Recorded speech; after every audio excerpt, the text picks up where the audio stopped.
study about the underground stems. As we have studied already about the aerial stems which grow above the ground. Now we will study about the underground stems. Though that stems grow above the ground normally, but there are the many types of the stem which grow under the ground, and they may be mistakenly considered as the roots, but their anatomy shows that they are actually anatomically these are actually the stem structures which are growing under the ground. In most of the perennial herbs which live for the many years, either the whole of the stem or a part of the stem grows under the ground, and usually these underground stems become thick and swollen due to the presence of a large amount of the reserve food material. Actually, this reserve food material is manufactured by the green leaves, which is usually stored up during the favorable season and transferred to the underground stem. And during the next growing season or during the next spring, this stored food material is utilized by the underground stem for the development of the new plants, and this new plant develops from the buds which are present on this underground stem. Underground stem usually can be mistaken as the underground roots, but these can be readily distinguished due to the presence of the certain characteristics which are quite common in the stems. These characteristics are either the presence of the nodes, maybe the presence of nodes and the internodes. Moreover, the underground stem also have the scale leaves, and in the axial of these scale leaves buds are the present. Or underground stem there is the absence of the root cap, and these underground stems arise from the buds in the axial of the leaves. So that by studying these characteristics we can easily distinguish the underground stems from the roots which are also found to be growing underground. Underground stems are divided into the 4 categories which are named as the rhizome, culm, bulb and tubers. These are the 4 major types of the underground stems: rhizome, culm, bulb and the tubers. And now we will have to discuss one by one all these 4 types of the underground stem. First one is called as the rhizome. What is rhizome? Rhizome is an elongated underground stem with usually more or less thick and fleshy. ठीक है, आमतौर पे जो है ये thick और flashy है, containing a large amount of the reserve food material, and it grows horizontally under the ground. Underground जो है ये horizontally grow करता है, and it bears distinct nodes and the internodes, and it also bears the adventitious roots, as these roots are arising from the stem, so that these will be called as the adventitious roots which grow under the ground. Moreover, it may also bears the leaves, but these leaves are different from the foliage leaves or the photosynthetic leaves. These are the reduced and called as the scale leaves, and usually these leaves have the buds in their axial, and these buds sprout to form the aerial parts of the plants. The aerial shoots are developed from these buds and they form the aerial part of the plant. Rhizomes are found in case of the ginger and turmeric. Ginger यानी जिसे हम जो है वो अदरक कहते हैं, और टर्मेरिक यानी जिसे जो है वो हम स्पाइसेस में जो है वो उसको हल्दी का जो है वो नाम देते हैं, तो वो भी सिमिलरली जो है वो उसी तरह से ही होती है जैसे कि उसमें हमारे पास जो है वो जिंजर में होती है. The elongated rhizomes which are more or less branched and grow horizontally in the soil are known as the straggling rhizomes. And sometimes there is another type of the rhizomes which is called as the so-called rhizome. In this case the rhizome is long and the cylinder, and it have the long internodes. And the rhizomes may be the racemose or may be the cymose.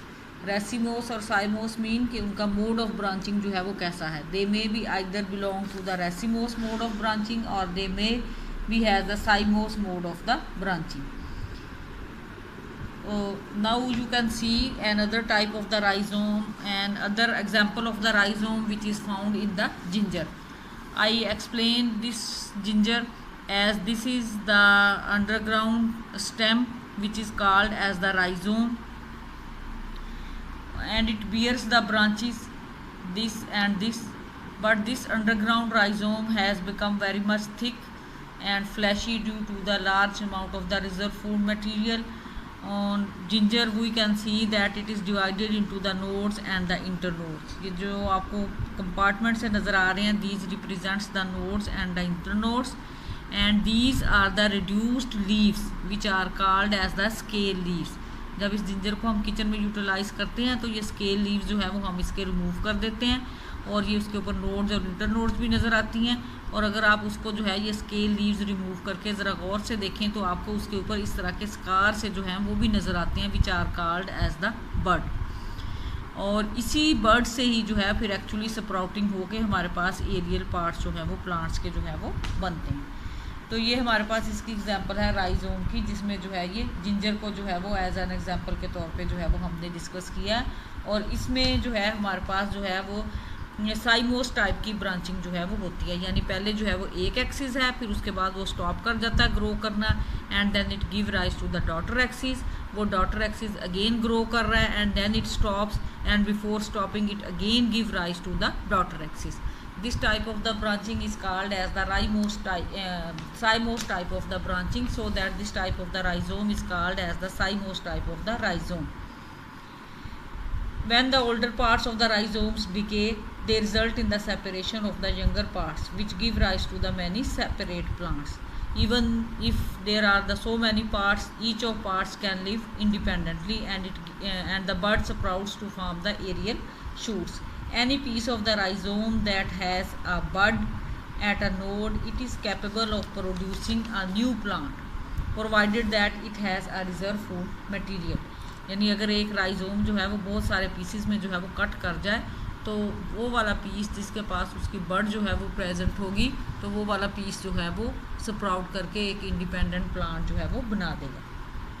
तो इस तरह से एक rhizome के जितने भी pieces होते हैं, जिस पीस के पास जो है वो बड होगी वो स्प्राउट होके जो है वो नया प्लांट जो है वो बना देगा।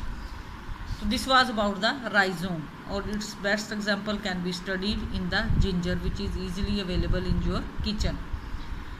Now we study the next type of the rhizome underground stem, which is called as the corm.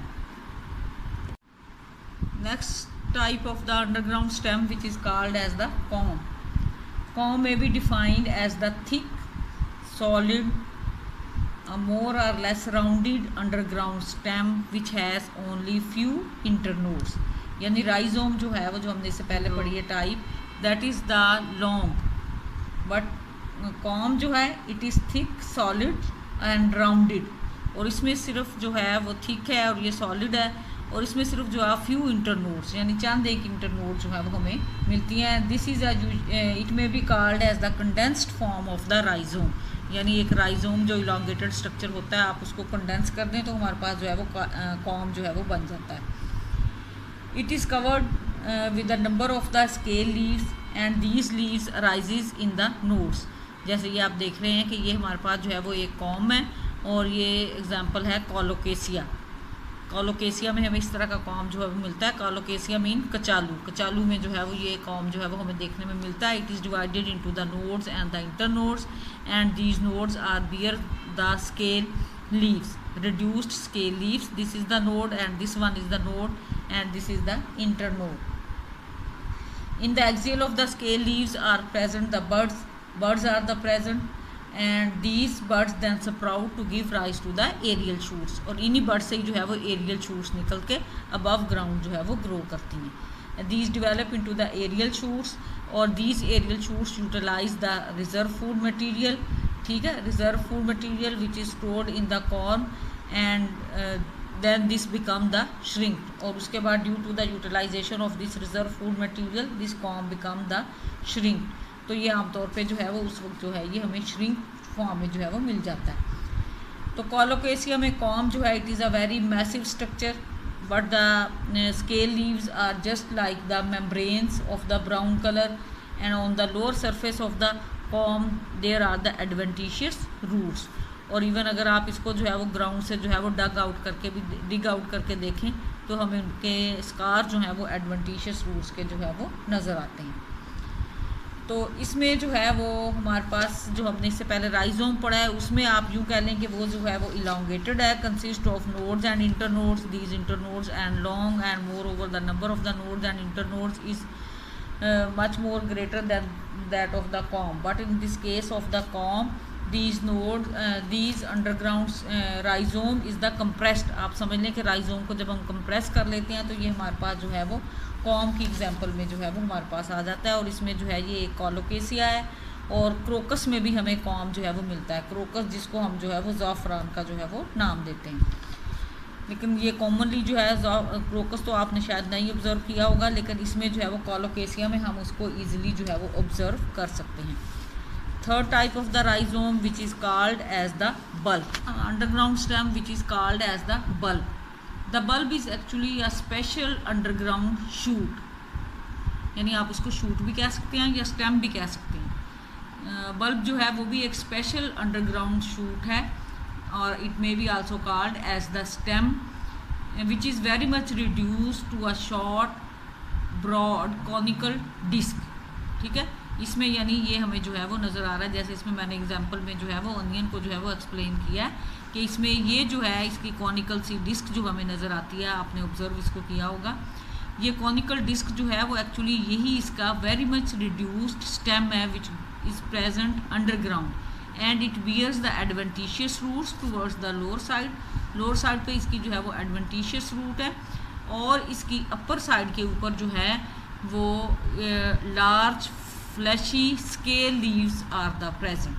ठीक है, ये जो हमारा एडिबल पोर्शन है इसका बल्ब का या अनियन का, ये एडिबल पोर्शन जो कि हम किचन में यूटिलाइज करते हैं, ये एक्चुअली जो है ये इसके लीव्स हैं which have become thick and the fleshy due to the reserve food material and they form the bulk of the bulb, जिससे ये सारा बल्ब जो है वो मेकअप होता है। The fleshy scale leaves also have the above ground portion, ये तो इनके अंडरग्राउंड पोर्शन हो गए लीव्स के, और ऊपर जो है ये इनके अबव ग्राउंड पोर्शन होते हैं which are green and the photosynthetic and these can be seen growing above ground. और समटाइम्स जो है वो आपने देखा होगा किचन में हम लोग जिसको स्प्रिंग अनियन का नाम देते हैं, वो इसके ये वाले जो ग्रीन लीव्स हैं ये उसके यूटिलाइज कर रहे होते हैं which is called as the spring onion.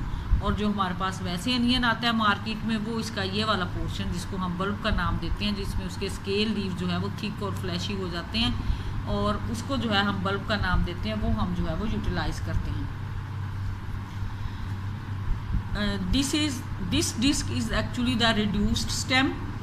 ठीक है, and this stem bears the apical buds, यहाँ सेंटर में इसके जो बर्ड प्रेजेंट होती है this is called as the apical buds. Tip के ऊपर टर्मिनल बर्ड्स और इसकी जो साइड्स पे बर्ड्स प्रेजेंट होती हैं these are called as the lateral buds. Apical bud is present in the centre whereas the lateral buds are lies on the sides, यहाँ पे साइड्स पे जो है वो प्रेजेंट होती हैं। इन द स्प्रिंग, जब स्प्रिंग सीजन आता है तो यही जो एपिकल बर्ड्स है इट ग्रोज एंड स्प्राउट्स, ये एपिकल बर्ड जो है वो इसकी ग्रोथ हो जाती है और ये स्प्राउटिंग हो जाती है और यही रिजर्व फूड मटेरियल जो कि यहाँ पे अंडरग्राउंड पोर्शन में रिजर्व फूड मटेरियल है इसी को यूटिलाइज करते हुए इसकी स्प्राउटिंग जो है वो हो जाती है and it bears the foliage green leaves. Adventitious roots that will be grow under the soil to form the base of the bulb. तो इसको जो है वो कॉमनली आपने किचन में ऑब्जर्व भी किया होगा, जब इसका ग्रोइंग सीजन जो है वो आता है स्प्रिंग सीजन, तो उसमें आप देखें कि अनियन जो है वो हमारी किचन बास्केट में भी पड़े रहें तो उसमें से जो है वो उसकी बर्ड जो है वो स्प्राउट करके उसके ऊपर जो है वो ग्रीन ग्रीन लीव्स जो है वो निकल आते हैं। तो ये एक्चुअली जो है वो उसकी बर्ड्स ही, ये वाली बर्ड्स ही होती हैं जो कि उसकी जो है वो स्प्राउट करती हैं और इसी रिजर्व फूड मटेरियल को यूटिलाइज करते हुए वो जो है वो ग्रीन पोर्शन अपना जो है वो बनाती हैं, फिर जिसमें फोटोसिंथेसिस होती है। और उस स्टेज पे आप देखेंगे कि अगर हम इस तरह से एक स्प्राउटिंग अनियन को जो है वो काट के देखें तो वो अंदर से हमें उतना फ्लैशी और फ्रेश जो है वो नहीं मिलता, क्योंकि उसमें जो रिजर्व फूड मटेरियल है these has been utilized by these developing buds, इन डेवलपिंग बर्ड्स ने उस फूड को जो है वो यूटिलाइज किया हुआ रहता है। तो यही फॉलिएज लीव जो हैं ये फिर फोटोसिंथेसिस करते हैं और सरप्लस फूड जो है वो स्टोर कर लेते हैं in the basis of the foliage leaves at the end of the growing season the foliage leaves die away, ऊपर वाला पोर्शन जो है वो इसका डाई अवे हो जाता है, and the new bulbs remains are formed underground and they remains buried in the soil. और एक्चुअली जो है वो अनफेवरेबल कंडीशन में वो उसी तरह से बरीड रहेंगे। उस स्टेज पे हम या तो इनको कमर्शियली सॉइल से जो है वो डिग आउट कर लेते हैं और उसको मार्केट में ला के हम खुद जो है वो उसको यूटिलाइज़ करते हैं। अगर हम उसको डिग आउट नहीं करते, वो सॉइल में ऐसे ही रहेगा, तो विंटर सीज़न वो ऐसे ही पास ऑन करेगा और जैसे ही स्प्रिंग सीज़न आएगा तो इसमें दोबारा जो है वो स्प्राउटिंग जो है वो शुरू हो जाएगी और इस तरह से दोबारा जो है वो इसमें एरियल शूट्स जो हैं वो बन जाएंगे। तो bulbs are of the two types, one is called as the tunicated bulb and the other is called as the scaly or the imbricate bulb। यानी दो तरह की टाइप्स हैं हमारे पास, one is called as the tunicated bulb and the other is called as the scaly or the imbricate bulb। Tunicated bulbs are found in the onion and the garlic, whereas the scaly or the imbricate bulb these are found in the lily। तो इसमें जो है वो जो हमारे पास tunicated bulb हैं उसमें क्या होता है कि उसके आउटर मोस्ट जो है वो लीव जो है they dry up to form the tunic और द कवरिंग। जैसे अनियन और गार्लिक के इर्द गिर्द हम देखते हैं मेम्ब्रेनस से कवरिंग होती है, तो these are called as the tunicated bulb. और इम्ब्रिकेट बल्ब क्या होते हैं, इम्ब्रिकेट बल्ब में कोई ट्यूनिक या इस तरह की कवरिंग जो है वो नहीं होती। फॉलिएज लीव्स जो हैं उसमें foliage leaves and the scale leaves are the present, foliage leaves die away at the end of the growing season and the food is stored up in the scale leaves which become thick and the fleshy. This can be seen in the lily. लेकिन ये आपने commonly lily वगैरह तो शायद ना observe किया हो, लेकिन अनियन और गार्लिक में you can observe it in the easily. उसके बाद हमारी लास्ट टाइप रह गई है which is called as the stem tuber, और उसमें मोस्ट कॉमनली एग्जाम्पल जो है वो हमारे पास है पोटैटो की। It's called as the stem tuber, यानी इसमें जो है वो स्टेम जो है स्टेम ट्यूबर में be defined as the swollen underground part of the stem. यानी स्टेम का ही कुछ पार्ट जो कि अंडरग्राउंड जो है वो ग्रो करता है, it becomes very much swollen and large just like the tuber due to the storage of the large amount of the reserve food material it will form a tuber. This is called as the stem tuber and it act as the for the preservation for the storage of the food, or it may be also utilized as a vegetative propagative of the plant, as we see this is the most common in our life which we see in the potato। Potato में आपने देखा होगा ये जो हमारा commercial potato है जो हम किचन में जो है वो यूटिलाइज़ करते हैं, ये एक्चुअली स्टेम की ही अंडरग्राउंड पोर्शन जो स्टेम का होता है वो अंडरग्राउंड शूट्स की कुछ अपाइसिस जो हैं दे बिकम द स्वोलन, यानी उनकी टिप्स जो हैं become the swollen and the large just like the tuber due to the reserve food material. और ये रिजर्व फूड मटेरियल आता कहाँ से है, यही जो इसके एरियल पार्ट्स हैं जो अबव ग्राउंड ग्रो कर रहे हैं, वो जब फोटोसिंथेसिस करते हैं तो कुछ फूड तो प्लांट खुद यूटिलाइज कर लेता है, बाकी surplus food this is stored in the apices of the underground shoots. Underground shoots की जो टिप्स होती हैं वहाँ पे वो फूड जो है वो स्टोर होता रहता है और वो ग्रेजुअली जो है हमारे पास जो है वो ट्यूबर जो है वो बन जाती हैं which is called as the stem tuber. तो ये कॉमनली जो हम किचन में जो है पोटैटो यूज़ करते हैं, तो ये हमारे पास जो है वो स्टेम ट्यूबर ही की एग्जाम्पल है। Potato tubers consist of the several internodes which bears the small scale leaves at the nodes। और अगर हम ये पोटैटो ट्यूबर जो हैं अगर आपने किचन में जो है वो कभी इसको ऊपर से जो है वो इसको पील ऑफ करके जो है वो आप देखें या पीलिंग के बगैर भी देखें तो इसमें हमें इस तरह से डिप्रेशन से जो है वो नज़र आते हैं, and these depressions are named as the eyes. उनको जो है वो हम आइस का जो है वो नाम देते हैं। तो ये आइस क्या है, actually these are the group of the lateral buds. ये लैटरल बर्ड्स हैं यहाँ पे। और अगर आप देखें कि इनका जो है वो स्प्राउटिंग सीज़न हो पोटैटो का, तो हमारी किचन बास्केट में अगर पोटैटो पड़े हुए हों तो वहीं पे उनकी स्प्राउटिंग जो है वो शुरू हो जाती है। और वो स्प्राउटिंग क्या शुरू होती है कि यहाँ से इसमें से जो है वो शूट्स जो है वो निकलना शुरू कर जाती हैं। ठीक है, वो इस तरह से स्प्रिंग्स की तरह से जो है वो हमें निकलती हुई जो है वो नज़र आती हैं। स्पायरली राउंडेड शेप की जो है वो नोड्स आइज़ में से जो है वो निकलती हुई जो है वो हमें शूट्स जो है वो नज़र आती हैं। और इस स्टेज पे अगर हम देखें तो पोटैटो जो है वो हमारे एडिबल नहीं रहते, तो उनकी क्वालिटी जो है वो ख़राब हो जाती है, क्योंकि वही रिजर्व फूड मटेरियल जो है वो यूटिलाइज़ करके उनकी स्प्राउटिंग जो है वो हो रही होती है। तो नॉर्मली जो है वो ऑटम में जब प्लांट जो है ये डाई कर जाता है तो tubers become detached from the parental plants and these are commercially dig out, और हम उनको कमर्शली जो है वो डिग आउट कर लेते हैं। कर देते हैं। लेकिन अगर हम उनको ना करें तो इसी तरह से वो जो है वो सॉइल में बरी रहें, तो नेक्स्ट जो है वो स्प्रिंग सीजन में जो है यही बर्ड जो है वो ग्रो करेंगी, इनसे एरियल शूट जो है वो निकलेंगी और इसी रिजर्व फूड मटेरियल को जो है वो यूटिलाइज करेंगी और एक एक जो है वो बर्ड से कई कई जो है वो शूट जो है वो स्प्राउटिंग होकर निकलेंगी और ये वाली शूट जो है फिर मज़ीद जो है वो फूड स्टोर करके जो है वो अपने अपने ट्यूबर जो है वो बनाएंगी। तो स्टेम ट्यूबर जो है it is different from the corm as it is the swollen tip of the stem के ट्यूबर जो है एक्चुअली ये क्या है, ये अंडरग्राउंड स्टेम का जो टिप वाला पोर्शन जो है वो ज़्यादा सोलन हो जाता है, उसमें रिजर्व फूड मटेरियल होता है और वो सोलन हो जाता है और ट्यूबर लाइक जो है वो बन जाता है। Whereas in case of the corm it is the enlarged base, तो ये जो है ये स्टेम का जो है वो बेस होता है जो कि एनलार्ज कर जाता है। ठीक है, दोनों में डिफरेंस ये है कि ये उसका अंडरग्राउंड स्टेम की जो है वो टिप होती है और वो उसका जो है वो बेस होता है, दोनों में डिफरेंस। अदरवाइज जो है वो दोनों ही जो है वो सॉलिड और कंपैरेटिवली जो है वो कंडेंस्ड फॉर्म है। तो इसका कॉन्सेप्ट जो है वो आप पोटैटो को ज़हन में रखते हुए जो है वो इसको स्टडी करें।